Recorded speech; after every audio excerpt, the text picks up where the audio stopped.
What's up mga katropa? Meron na naman po tayong bagong video at ngayon ipapakita ko sa inyo kung paano mag-unbox at mag-install ng AMD Ryzen 5 3600.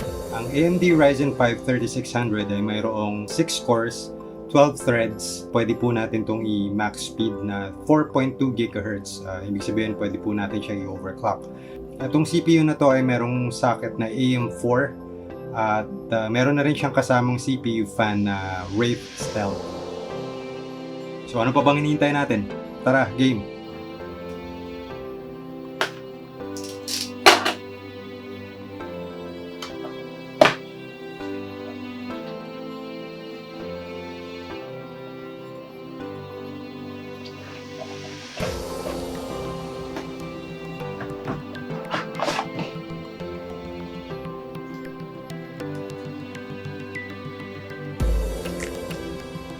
Ito na yan. Ryzen 5 instruction manual. Pwede nyo i-download online. Wraith Thermal Solution Heatsink.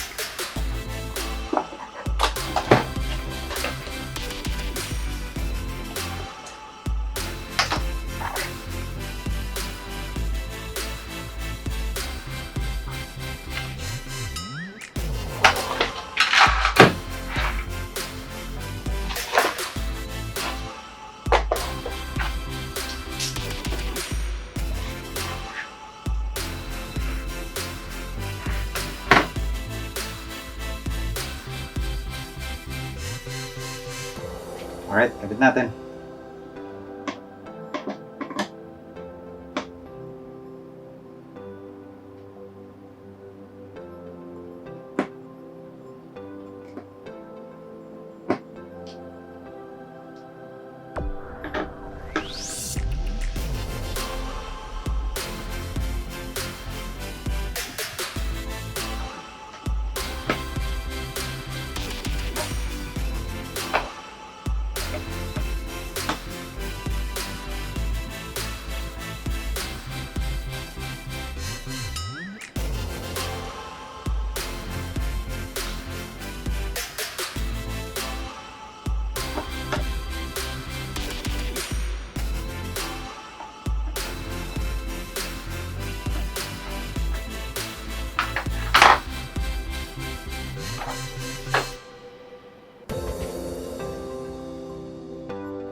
Alright, ang ating CPU, lock natin.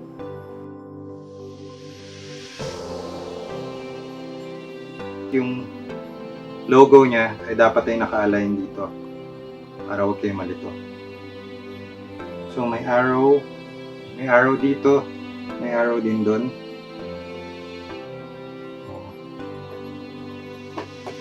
There you go. Check lang natin kung snug siya. And then lock natin. There you go. Okay. Then kabit natin ang heatsink. Makikita nyo meron na siyang pre-applied na thermal paste. So hindi na natin kailangan lagyan na thermal paste. So let's do this.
makakarinig kayo ng clicking sound para malalaman nyo kung tama na yung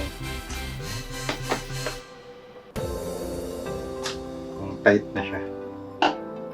Alright. Let's put the CPU fan here.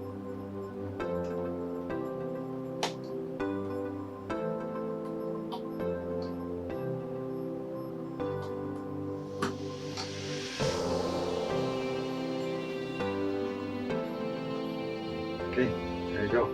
Alright, sana nagustuhan nyo ang video. Ngayon, kung meron kayong katanungan, huwag magkatubiling mag-comment at susubukan nating sagutin ang mga katanungan nyo. Sa mga hindi pa nagsasubscribe, i-click ng subscribe button para huwag kayong makamiss ng kahit anong video ko. Suportahan nyo sana ako. Maraming salamat sa panonood. At kung gusto nyo mapanood ang complete build ko, meron akong link sa baba.